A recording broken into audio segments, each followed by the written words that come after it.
만약 한 팀이 이적 시장에 3억 파운드 이상을 쏟아부어 완전히 새로운 스쿼드를 살 수 있다면 대체 왜 그 남자가 남기고 간 단 하나의 가치는 사지 못하는 걸까요? 이것은 지금 토트넘의 모든 관중석을 짓누르고 있는 가장 쓰라린 질문입니다. 3억 파운드, 유럽 축구계를 뒤흔들기에 충분한 거액입니다. 수많은 대형 영입들이 연달아 북런던에 도착했습니다. 팬들은 새로운 여명과 로베르토 대 제르비 감독 아래 펼쳐질 파괴적인 새 시대를 꿈꿨습니다. 하지만 브렌트포드의 지태 커뮤니티 스타디움에서 개막을 알리는 휘슬이 울렸을 때 사람들이 목격한 것은 새롭게 탄생한 제국이 아니었습니다. 그것은 완벽한 붕괴였습니다. 숨막히는 90분이 흐르고 전광판에는 토트넘 테스퍼라는 이름 옆에 차가운 숫자 0이 새겨졌습니다. 그들은 브렌트포드에게 0대3으로 처참하게 무너졌습니다. 그 어떤 변명도 통하지 않는 완패였습니다. 전반 45분 동안 유효 슈팅은 단 하나도 없었습니다. 돈으로 스피드는 샀습니다. 돈으로 수천만 달러짜리 발재간도 샀습니다. 하지만 돈은 라커룸의 영혼을 사는데 완전히 무력했습니다. 그리고 그 굴욕의 가장 깊은 밑바닥에서 과거의 거대한 그림자가 불현듯 깨어나 모든 토트넘 팬들의 뇌리를 뒤흔들기 시작했습니다. 바로 손흥민이라는 이름의 그림자입니다. 손흥민이 떠났을 때 사람들은 토트넘이 단지 뛰어난 골잡이 한 명을 잃었을 뿐이라고 생각했습니다. 하지만 브렌트포드전의 충격적인 패배는 그보다 만 배는 더 잔혹한 진실을 드러냈습니다. 대한민국 스타가 남긴 빈자리는 전광판 위의 골 숫자가 아니었습니다. 그것은 거대한 심리적 블랙홀이자 중동이나 미국의 천문학적인 오일머니로도 결코 메울 수 없는 리더십의 진공 상태였습니다.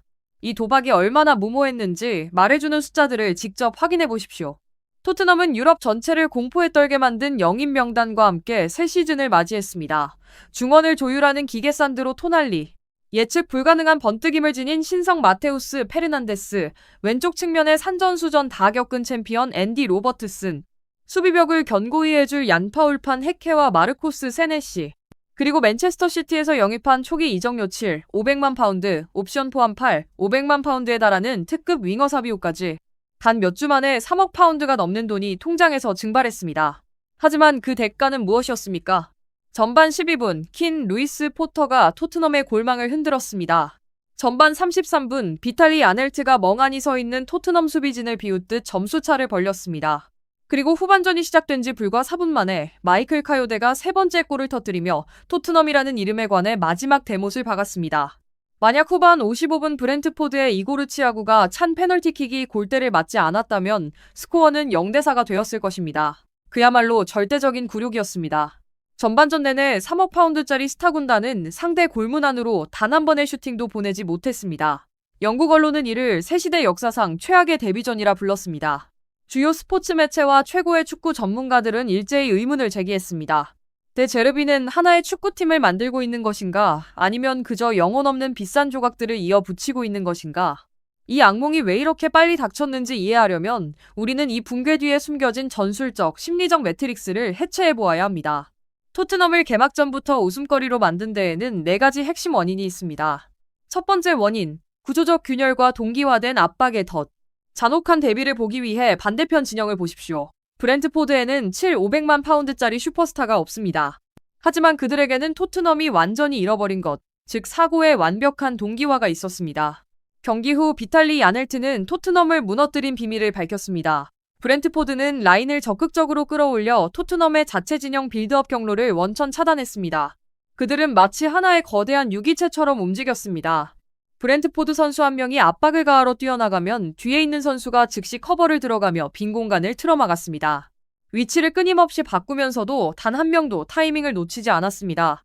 반면 토트넘은 본능에만 의존해 플레이하는 개인들의 집합체였습니다. 미드필더는 수비진이 무엇을 원하는지 이해하지 못했습니다. 공격진은 완전히 고립되었습니다. 데 제르비 감독은 경기 후 토트넘이 아직 완성된 팀이 아니라는 점을 쓰라리게 인정해야 했습니다. 체력적인 문제가 심각했고 가장 중요한 것은 새로운 선수들 사이에 그라운드 위 보이지 않는 연결고리가 전혀 없었다는 사실입니다. 두 번째 원인, 리더의 부재와 완장의 무력함. 시즌 개막에 앞서 로베르토 데 제르비 감독은 센터백 미키 판더펜에게 정식 주장 완장을 맡겼고 페드로 포로, 벤 데이비스, 제임스 매디슨, 아치 그레이로 구성된 리더십 그룹을 구성했습니다. 이론적으로 이 결정은 지극히 타당했습니다. 판더펜은 압도적인 스피드와 강한 개성을 지녔으며 구단 미래의 상징입니다. 하지만 가혹한 현실은 데 제르비의 계산에 치명타를 날렸습니다. 팔에 완장을 차는 것과 거친 폭풍 속에서 팀 전체를 이끄는 영혼이 되는 것은 완전히 다른 차원의 이야기입니다. 판더팬은 부상과 체력 문제로 출전하지 못했습니다. 그 결과 18세 소년 아치그레이가 토트넘 공식 경기 역사상 최연소 주장 완장을 차는 부담을 떠안게 되었습니다. 어린 선수가 침몰해가는 배의 무게를 짊어져야 했던 것입니다. 직전 시즌을 17위로 마감하고 감독을 바꾸고 선수단을 완전히 갈아엎은 팀에게 필요한 것은 겉모습이 멋진 주장이 아니었습니다.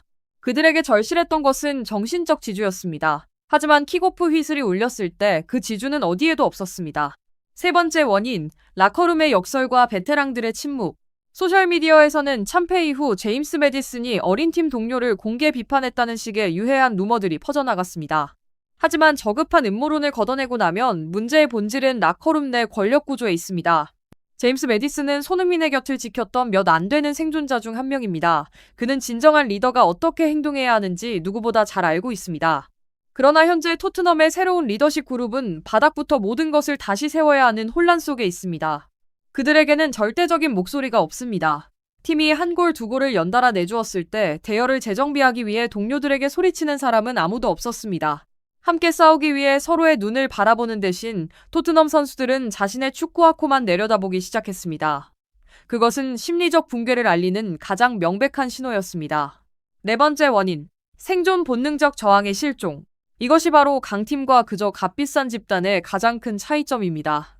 코너에 몰렸을 때 투지가 있는 팀은 분노와 규율로 반응합니다. 하지만 지텍 스타디움의 토트넘은 공황 상태로 반응했습니다. 패스는 서둘러 빗나갔고 볼 터치는 투박해졌습니다. 아주 단순한 거리에서도 패스 실수가 나왔고 마치 헤비급 복서에게 농락당하는 연습생처럼 상대의 흔들기에 속수무책으로 당했습니다. 상대의 길을 꺾기 위한 과감한 태클도 없었습니다. 팀을 일깨우기 위한 뜨거운 몸싸움도 없었습니다. 토트넘은 90분 내내 체념 섞인 침묵 속에서 익사했습니다. 하지만 이번 경기에서 일반 시청자의 99%가 무심코 지나쳐버린 숨겨진 결정적 디테일이 하나 있습니다.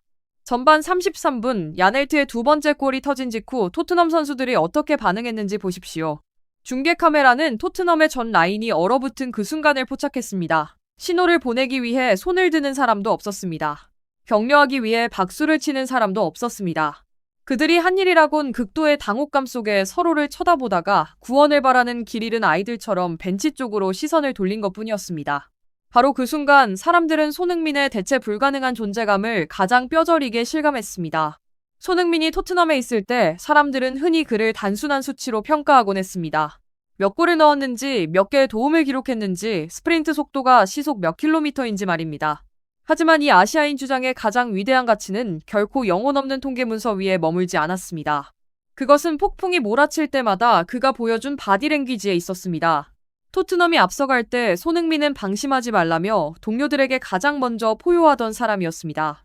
토트넘이 뒤지고 있을 때 골문 안으로 달려가 공을 집어들고 동료들을 끌어안으며 아직 경기는 끝나지 않았다고 소리치던 사람이 바로 손흥민이었습니다. 어린 선수가 치명적인 실수로 실점을 내줬을 때 손흥민은 결코 비난하지 않았습니다. 그는 가장 먼저 다가가 어깨를 두드려주고 쏟아지는 언론의 비난으로부터 후배들을 보호했습니다. 그리고 숨막히는 긴장감 속에 팀 전체가 공포로 떨고 있을 때 손흥민은 단 한 번도 싸움터에서 도망친 적이 없습니다. 그는 태클을 하기 위해 자기 진영 페널티 박스 깊숙이 전력 질주했고 마치 인생의 마지막 경기인 것처럼 미친 듯이 전방 압박을 펼쳤습니다. 그것은 그 어떤 축구 아카데미에서도 가르칠 수 없는 기운입니다. 그것은 그 어떤 이적료로도 사올 수 없는 타고난 권위입니다. 경기가 끝나자마자 전 세계 축구 커뮤니티에는 거대한 폭풍이 몰아쳤습니다. 소셜미디어 X에서는 상대팀 팬들이 3억 파운드짜리 스타 군단의 무기력한 경기력을 비웃었습니다. 가벼운 바람 한 번에 무너져 내린 거대한 건축물에 대한 풍자밈들이 인터넷을 뒤덮었습니다. 레디트에서는 토트넘 현지 팬들의 쓰라린 수천 개의 댓글이 문제의 전곡을 찔렀습니다. 한 오랜 팬은 이렇게 적었습니다. 우리는 로버트슨을 살 수 있고 토날리를 살 수 있고 500만 파운드의 사비오를 살 수도 있다. 하지만 우리는 클럽의 심장을 팔아버렸고 오늘 그 오만에 대한 대가를 톡톡히 치르고 있다. 영국 방송의 레전드 전문가들 역시 날카로운 분석을 쏟아냈습니다. 그들은 토트넘의 문제가 데제르비의 4-3-3이나 4-2-3-1 포메이션에 있는 것이 아니라고 단언했습니다. 문제는 그들이 영혼이 없는 집단이라는 데 있었습니다. 터널을 빠져나올 때 그들의 모습은 사생결단의 링에 오르는 전사가 아니라 한가롭게 산책을 나온 억만장자들에 불과했습니다. 어쩌면 이것이야말로 현대 축구의 가장 아이러니하고 잔혹한 역설일지 모릅니다. 수억 파운드를 써서 화려한 기술을 살 수는 있습니다. 돈을 써서 입단 첫날 경기장을 열광케 할 대형 스타들을 영입할 수도 있습니다. 하지만 10년의 청춘과 기억은 절대 돈으로 살 수 없습니다. 90분에 터져나온 손흥민의 헌신적인 수비 스프린트와 그가 흘린 땀방울은 돈으로 살 수 없습니다. 가슴을 짓누르던 부담감을 털어낸 뒤 나누었던 따뜻한 포옹은 살 수 없습니다. 가장 쓰라린 패배 후 팀 전체를 감싸 안으며 홀로 총대를 매던 한 남자의 품격은 살 수 없습니다. 그리고 무엇보다 진정한 리더가 매 시즌 피와 눈물을 흘리며 쌓아 올린 강철 같은 신뢰는 그 어떤 돈으로도 결코 살 수 없습니다. 그렇기 때문에 시간이 흐를수록 토트넘 던스퍼의 역사 속에서 손흥민의 유산은 더욱 불멸의 가치로 빛날 것입니다.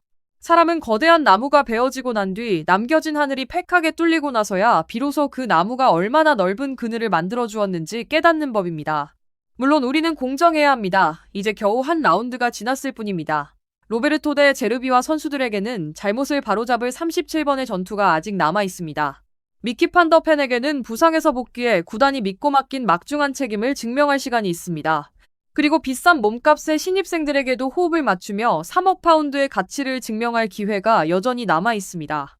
브렌트포드전의 패배가 데제르비 체제의 실패를 확정짓는 것은 아닙니다. 하지만 그것은 돈으로는 결코 풀 수 없는 매우 무겁고 근본적인 질문을 던졌습니다. 손흥민이 떠난 지금, 토트넘이라는 배가 암초에 부딪힐 때마다 과연 누가 용기를 내어 팀을 일으켜 세울 것인가? 판더펜일 수도 있습니다. 제임스 매디슨일 수도 있습니다. 아니면 오늘 우리가 미처 생각하지 못한 또 다른 이름일 수도 있습니다. 하지만 결코 변하지 않는 진실이 하나 있습니다. 손흥민이 남긴 기준은 너무나 높다는 사실입니다. 뛰어난 기량의 선수는 매년 여름 이적 시장마다 등장할 수 있습니다. 하지만 그라운드 위 압도적인 클래스와 라커룸을 휘어잡는 천근만근의 무게감, 그리고 수백만 팬들의 마음을 온전히 사로잡는 인품을 동시에 갖춘 존재는 영원히 대량 생산될 수 없는 보물입니다. 토트넘 역사상 가장 거대한 전환점은 감독석의 변화도 수억 달러짜리 계약서도 아닙니다. 그것은 잃어버린 영혼을 되찾기 위한 여정에 있습니다. 만약 미키 판더펜과 새로운 세대가 손흥민이 남긴 거대한 그림자를 짊어지지 못한다면 현재의 이름들 중 과연 누가 북런던 스퍼스의 앞길을 밝혀줄 진정한 등대가 될 수 있을까요? 여러분의 깊이 있는 생각과 다양한 관점을 댓글로 남겨주시기 바랍니다. 이번 이야기를 통해 정상급 축구계의 냉혹한 현실과 숨겨진 드라마를 느끼셨다면 채널 구독과 알림 설정, 그리고 좋아요를 눌러 다음 독점 전술 분석과 비하인드 스토리를 놓치지 마세요.